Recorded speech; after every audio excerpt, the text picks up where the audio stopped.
So welcome back guys. आज की video में करने वाले हैं diffraction due to single slit. तो पहले अपन जान लेते हैं कि डिफ्रैक्शन होता क्या है। तो bending of light around the sharp corners. Sharp corner से जो लाइट बेंड होती है उसे क्या कहते हैं? Diffraction of light. दो प्रकार के डिफ्रैक्शन होते हैं, फ्रेनल डिफ्रैक्शन, फ्रॉनहोफर डिफ्रैक्शन। तो ये आपको सिंपली इतना नॉलेज होना चाहिए डिफ्रैक्शन के बारे में।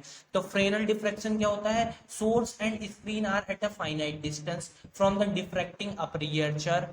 और फ्रॉनहोफर डिफ्रैक्शन में क्या होता है? Fraunhofer diffraction, source and screen are at infinite distance from the diffracting aperture. इतना आपको लर्न रखना है, बस आगे अपन डेरिवेशन डिराइव करते हैं।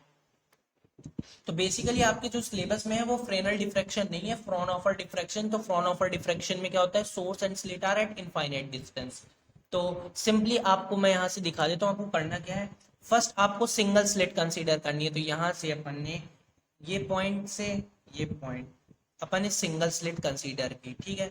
इसकी यहाँ पॉइंट जो अपन ने कंसीडर किया ये डी जेड है, ठीक है। डी जेड से और यहाँ ये जो है आपकी ये क्या है? स्क्रीन है, स्क्रीन है आपकी, ठीक है। ये आपकी स्क्रीन हो गई। और यहाँ से आपको क्या करना है? डी जेड है, इससे पॉइंट पी को आपने ज्वाइन किया और यहाँ से पी डैश को ज्वाइन कर दीजिए। फिर ओ अपन ने एक पॉइंट कंसीडर किया स्लिट के बीच में, इसे भी पी डैश से ज्वाइन कर दिया। और एक पॉइंट यहाँ पे आया, इसे अपन ने क्यू कंसीडर कर लिया और डी जेड वाले से पी पॉइंट आया आपके पास। और फिर यहाँ से आपके पास टोटल डिस्टेंस इसकी क्या है? The distance between the screen and slit is x not, ठीक है। और इसकी विड्थ क्या है आपके पास? ए है। और पी डैश से क्यू की वैल्यू आपके पास क्या है? Z not, Z not value. और पी और क्यू की वैल्यू क्या है? जेड, ठीक है। तो अब आगे बढ़ते हैं। तो सबसे पहले जो आपको लैंग्वेज लिखनी है इसमें वो लिखना है, consider the screen to be at a distance X nought, यानी डिस्टेंस एक्स नॉट पे है from the slit. The centre of the slit O is the origin of the coordinate. Consider small elementary, एक अपन ने DZ consider किया था। बस इतना आप लिख दीजिए, जितना आपको लिखा होता है ना, जैसे आपको डायग्राम में आपने बनाया है, आपको जितना अंडरस्टैंडेबल है वो आप अपना बता दीजिए। कि जैसे आपने दो स्लिट मतलब वन स्लिट कंसीडर की है, पॉइंट डीजेड कंसीडर किया, यही सब आपको थोड़ा सा इंग्लिश में लिख देना। अगर आपको इंग्लिश में प्रॉब्लम आ रही है लैंग्वेज में, तो आप यही लैंग्वेज जो मैं लिखा हूँ वो आप उतार सकते हैं, ठीक है। तो यहाँ से आपको कंसीडर करना पड़ेगा डी जेड पी डैश की डिस्टेंस आपने रो कंसीडर करी। तो ये जो डी जेड पी डैश की वैल्यू है ये आपने रो कंसीडर कर ली है, ठीक है।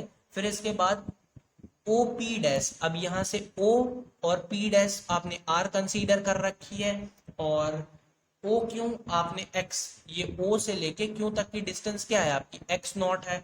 और पी डैश क्यों आपकी क्या है? Z not. पी डैश से क्यों की डिस्टेंस क्या है? जेड नॉट है। और पी से क्यों तक की डिस्टेंस क्या है? जेड। तो ये जितनी आपने कंसिडरेशन ली है इनको आपको नीचे लिख देना है। तो डी जेड पी डैश ये जितना भी ये लिख दिया मैंने पूरा। फिर the displacement at the point P dash due to elementary portion D Z, यानी डिस्प्लेसमेंट जो पी डैश पे हो रहा है, यानी ये पी डैश पे जो डिस्प्लेसमेंट हो रहा है इस डी जेड पॉइंट की वजह से, जो सिंगल स्लिट का है इसकी वजह से जो डिस्प्लेसमेंट हो रहा है उसकी इक्वेशन कैसे दी जाएगी तो वो देखिए। तो डिस्प्लेसमेंट दिया जाएगा D Y is equals to K D Z sine two pi capital T upon small T minus rho by lambda. अब आप पूछेंगे ये कहां से इक्वेशन आ गई है? बेसिकली ये डिस्प्लेसमेंट की इक्वेशन है। डिस्प्लेसमेंट होता है फोर्स इनटू वर्क, मतलब work is equals to force into displacement होता है। तो वह उसी से इक्वेशन आई है। अगर आपको नहीं समझ में आ रही, बिल्कुल कंफ्यूज नहीं हुई है, क्योंकि इन फिजिक्स में ऐसे डेरिवेशन है जिनमें आपको कंसेप्ट नहीं पता चलने वाला है। तो सिंपली इसे लर्न कीजिए। फिर the resultant displacement at point P dash due to whole slit, single slit की वजह से जो डिस्प्लेसमेंट हो रहा है एलिमेंट्री पोर्शन डी जेड की वजह से, मतलब एक पॉइंट की वजह से जो डिस्प्लेसमेंट हो रहा है वो इससे गिवन है। और रिजल्टेंट डिस्प्लेसमेंट पूरी स्लिट की वजह से जो डिस्प्लेसमेंट हो रहा है उसे दिया जाएगा Y integration of D Y के माइनस ए बाई टू से प्लस ए बाई टू। भाई ये ए बाई टू क्या है आपके पास? विड्थ थी आपके पास क्या? ए। तो आधी आधी डिस्टेंस ओ पॉइंट से करेंगे तो minus A by two, minus A by two, यहाँ से sine two pi T capital T upon small T, इसका इंटीग्रेशन ले लेना विद लिमिट ऑफ डेरिवे जो विड्थ उनकी है उसका इंटीग्रेट कर देना है, ठीक है। ये आपकी सेकंड इक्वेशन हो जाएगी। अब देखिए अपन को कुछ नहीं करना है, पीजीटी लगानी है डायरेक्ट इस ट्राइंगल में। ये डी जेड पी और ये पी डैश और पी, इसमें अपन को सिंपली लगानी है। तो यहाँ से आप देख सकते हैं रो स्क्वायर, रो स्क्वायर इसकी क्या है? हाइपोटेनियस है, और यहाँ से ये इसकी बेस क्या है, एक्स नॉट स्क्वायर है, और ये क्या हो जाएगा भाई, ये डिस्टेंस जेड है, ये जेड नॉट है, तो यहाँ से क्या आ जाएगा, ये डिस्टेंस इसकी हो जाएगी जेड नॉट माइनस जेड। तो यही सिंपली मैं अप्लाई कर देता हूँ। तो यही सिंपली हमने लगा दिया Pythagoras theorem, rho square is equals to X nought square Z nought minus Z का स्क्वायर, रो स्क्वायर लिखा है एक्स नॉट स्क्वायर, और ये A square minus B square को ओपन कर लिया, ये आपकी थर्ड इक्वेशन हो गई। अब R square is equals to आपके पास क्या था, एक्स नॉट का स्क्वायर प्लस जेड नॉट का स्क्वायर। अब देखिए आर स्क्वायर की वैल्यू आपकी किसके इक्वल हो जाएगी, ये डिस्टेंस आपकी आर दे रखी है, आपने पी डैश ओ और क्यू पे पाइथागोरस थ्योरम लगाई, तो यहाँ से क्या आ जाएगा, R square is equal to X nought का स्क्वायर प्लस जेड नॉट का स्क्वायर। ठीक है, तो यही सिंपली हमने यहाँ पे लिख रखा है। अब आपको यहाँ से एक्स नॉट दे रखा है, तो एक्स नॉट की यहाँ से आप वैल्यू निकाल लीजिए, R square minus Z naught square आ गई है फोर्थ। अब आपको क्या करना है, सिंपली एक्स नॉट की वैल्यू पुटअप कर देनी है थर्ड इक्वेशन में, तो ये मैंने पुटअप कर दी थर्ड इक्वेशन में। तो यहाँ से आपके पास क्या आ गया, rho square is equal to Z not का स्क्वायर प्लस जेड नॉट का स्क्वायर, तो माइनस प्लस कैंसिल हो गए, plus Z square minus two Z not z आ गया। ठीक है, फिर इसके बाद आपको क्या करना है, ये रो स्क्वायर है is equal to R square plus Z square minus two Z not Z, इतना आपके पास बचा। ठीक है, आफ्टर दैट यहाँ से आप आर स्क्वायर कॉमन ले लीजिए, तो आर स्क्वायर आपने कॉमन लिया, तो ये क्या हो गया, one plus Z square upon R square minus two Z nought upon R square, ये आ गया आपके पास। अब r is very very greater to z, तो z square upon R square को आप क्या करेंगे, नेग्लेक्ट करेंगे, तो यहाँ से क्या आ जाएगा, रो स्क्वायर आर स्क्वायर आपने कॉमन ले ही रखा है, one minus two Z not Z upon R square, because ये अपन ने टर्म नेग्लेक्ट कर दिया। ठीक है, after that rho is equal to R one minus two Z nought upon Z का स्क्वायर। यहाँ पे बाइनोमियल थ्योरम लगाया है, अगर आपको नहीं पता है तो मैंने पहले चैप्टर के वीडियोस में भी आपको माइकलसन मोर्ले एक्सपेरिमेंट में समझाया, आप वहां से समझ सकते हैं। ठीक है, तो बाइनोमियल थ्योरम से हाइयर पावर क्या हो जाती है, नेग्लेक्ट हो जाती है। ठीक है, आफ्टर दैट इसके बाद rho is equal to, rho की वैल्यू आपके पास क्या है, R one minus two Z not Z upon two R square, ये जो पावर में हाफ था वो आपका डिनोमिनेटर में आ गया, बिकॉज हाइयर पावर को अपन नेग्लेक्ट कर देते हैं, तो टू से टू कैंसिल हो गया, तो यहाँ से रो की वैल्यू आपके पास क्या हो गई, R one minus Z Z nought upon R square. ठीक है, इसके बाद आपके पास रो की वैल्यू क्या आ रही है, R minus Z not Z upon R. अब यहाँ से साइन थीटा की वैल्यू क्या है, साइन थीटा आपने अगर अप्लाई किया तो आपकी इसकी वैल्यू आती है जेड नॉट अपॉन आर, तो यहाँ से जेड नॉट अपॉन आर आ गया, तो यही आपको सिक्स्थ में पुटअप कर देना, तो rho is equals to r minus z sine theta, तो ये होगी आपके पास सेवंथ इक्वेशन। अब आपको from second and seventh equation, यानी जो सेकंड इक्वेशन है और सेवंथ इक्वेशन को कंपेयर कराना है।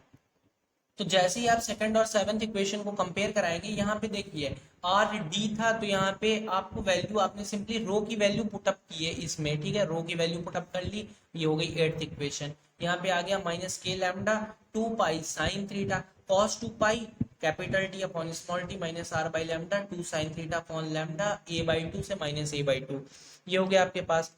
और y is equals to minus k lambda two pi sine theta. अब ये इसका फॉर्मूला लगाएंगे cos टू पाई, और ये मान के चलिए आपके पास ये हो गया एक, और ये तो cos a minus cos B का फॉर्मूला लगाना है, तो ये cos a minus cos B का फॉर्मूला लगा दिया, नाइन्थ इक्वेशन आ गई। अगर आपको नहीं पता cos a minus cos B का फॉर्मूला क्या, तो ये है two sine a plus B by two sine a minus B by two, तो ये सिंपली अपन ने लगाया y is equal to K lambda two pi sine theta, यहाँ पे फॉर्मूला लगा दिया। फॉर्मूला लगाने के बाद यहाँ से आपके पास इक्वेशन ये आ गई k lambda pi sine theta sine two pi capital T upon मतलब small T upon capital T, ये आ गई आपके पास वैल्यू। अभी जो pi a sine theta upon lambda है, इसे आप क्या मानेंगे, अल्फा, तो pi sine theta upon lambda is equals to alpha upon a आ गया। तो यहाँ से आपके पास जो इक्वेशन बनेगी वो क्या बनेगी, k a sine alpha upon alpha sine two pi capital T upon small T, ये आ गई आपके पास tenth equation. Comparing one and two equation, तो यहाँ से ये क्या हो गया, पी डैश हो गया के a sine alpha upon alpha. तो यहाँ से इंटेंसिटी क्या होती है, इंटेंसिटी आपने छोटी क्लासेस 11 या 12 में पढ़ा भी है कि I is equal to a का स्क्वायर एम्पलीट्यूड के स्क्वायर के इक्वल होती है, तो I is equal to k square a square sine square alpha upon alpha का स्क्वायर। तो ये आपके पास हो गया intensity due to a single slit.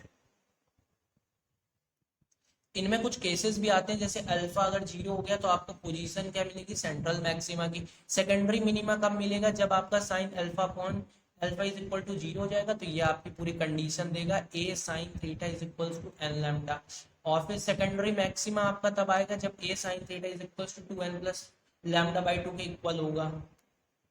And यहाँ से आपका अल्फा ये हो जाएगा 2n प्लस माइनस लैम्डा। तो यहाँ से जैसे ही आप कंपेयर करा देंगे आपके पास अल्फा की वैल्यू आएगी ये, और इंटेंसिटी में आपको वैल्यू पुटअप करनी आई नॉट का स्क्वायर साइन स्क्वायर अल्फा अपन अल्फा का स्क्वायर होता है, तो यही आपकी इंटेंसिटी आएगी। तो क्वेश्चंस में आपको ये पहले से दिया रहेगा कि इसको प्रूव करना है आपको। तो यहाँ आप इसका ये मतलब है कि आपको सिंगल स्लेट की डेरिवेशन डिराइव करनी है, मतलब सिंगल स्लेट की आपको क्या करनी पड़ेगी, डेरिवेशन करनी पड़ेगी।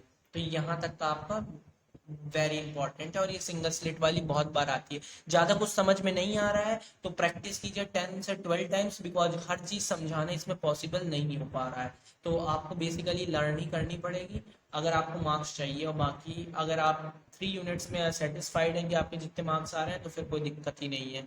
बाकी ये डेरिवेशन आती है, आप प्रैक्टिस करेंगे 10 टाइम्स प्रैक्टिस करेंगे तो ये आपको 100% लर्न भी हो जाएगी।